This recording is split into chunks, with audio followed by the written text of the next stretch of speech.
I've been speaking about the conceptual body, the karmic body, which is the projection of our internal dialogue. And what lies behind is the bliss body. Today, I want to explain this in depth, both scientifically, which of course regards the body as a real entity, an atomical entity, notwithstanding that it's changing all the time, but the current scientific model, which regards the physical body as the real body and not a conceptual or karmic body, and the physical brain as the source of all experience. None of these things are true, but nevertheless, the model works in reductionist science, which is also based on subject-object split. But let me share with you an idea that comes from the scientific model and then go a little bit beyond that to the consciousness model. So one of the things that has always intrigued me is that extreme sensations, even when they're opposite, like pleasure and pain, when they're experienced in their extremes, then they are similar sensations, interpreted differently. So pleasure and pain in many situations is a different interpretation of the same sensations. These are opposite sensations, opposite experiences. When we have many opposite experiences, cold and hot, happiness, sadness. In fact, that's what the mind is. The mind is always vacillating between opposites. But let's today just look at the relationship between pain and pleasure, which has intrigued scientists and even philosophers for a long time.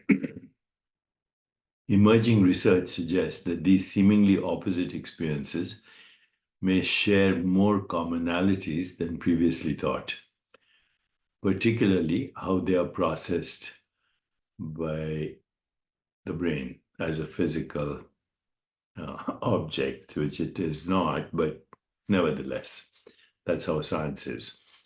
So let's explore the neurobiological and psychological connections between pain and pleasure, and then we can actually extend that argument to all opposite experiences. So recent studies have demonstrated that pain and pleasure activate overlapping regions in the brain. One key area is the nucleus accumbens, which is involved in the processing of rewards and pleasurable experiences such as eating, sex, and drug use. Interestingly, the same region also shows activity in response to painful stimuli. For examples, researchers at Harvard Medical School found that both pleasurable and painful sensations activated the nucleus accumbens in their studies involving heat application to volunteers' hands. The opioid and dopamine systems play crucial roles in the modulation of both pain and pleasure. Opioids are involved in the actual experience of these sensations, while dopamine is linked to the anticipation and motivation related to these experiences. So even the anticipation of these experiences will cause dopamine to be secreted.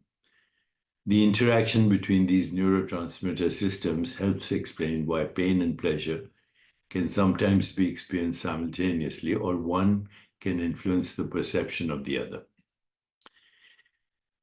From an evolutionary standpoint, the overlap between pain and pleasure makes sense. Both sensations are crucial for survival, guiding behavior towards beneficial outcomes and away from harmful ones.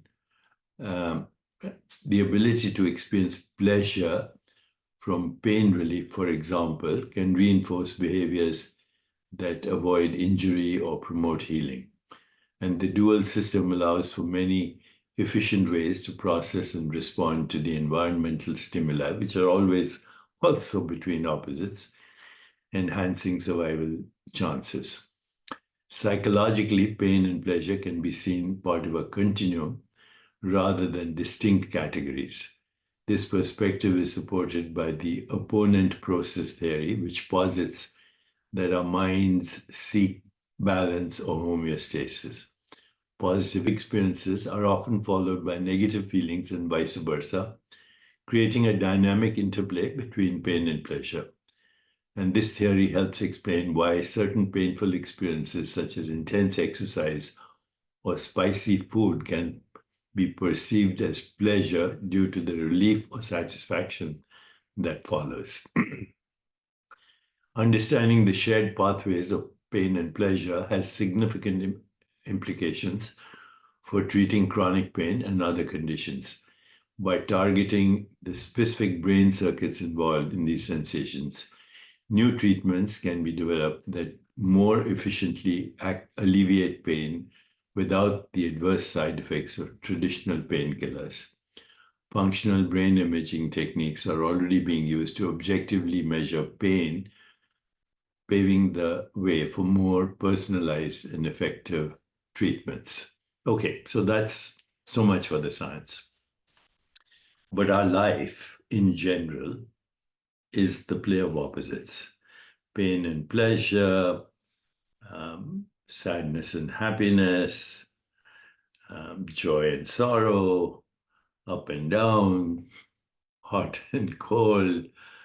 The list goes on, anger, fear, and love, etc. This is the mind, okay? This is the mind. Now, leave the scientific theory aside for now.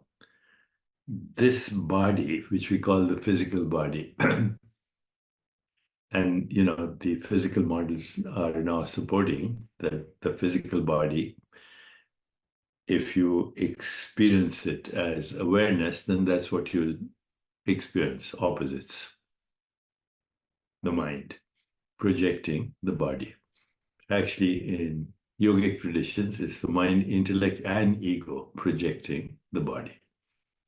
And those mind, intellect, and ego are the modified expression of the karmic body, the jiva, which is a modified. Jiva is sanskaras and vasanas and desires and memories and imprints of those. Those are projecting as the karmic body, or the so-called conceptual body. But behind the sanskaras and the vasanas and the karma and the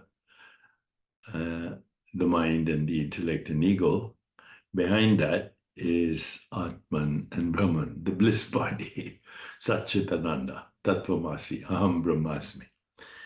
And this body transcends all opposites. It's the body of bliss. It's the body of bliss. It's our true self. It's our true self. The body of bliss is our true self. And so by transcending opposites through meditation, mantra practice can help you transcend opposites. Japa can help you transcend opposites. Mindful awareness of any experience, sensory experience, mental space, the physical body, interoceptive awareness, proprioceptive awareness, awareness of the web of relationship, non-judgmental awareness. We can also call it the field of loving awareness, because it is a unified presence in every moment of experience. By transcending these opposites, we contact the bliss body. And this is where there is healing. The bliss body is the source of healing, because it is holy, it is whole, and it is already healed. So let me know what you think of this. And remember, digital dharma is available for you to use, help you use and access AI for higher intelligence, which is fascinating. A non aware system can help expand self awareness. Anyway, digital dharma is out. And also remember that you can ask me any question by going to digitaldeepak.ai. So take care, my friends, and thanks for indulging me.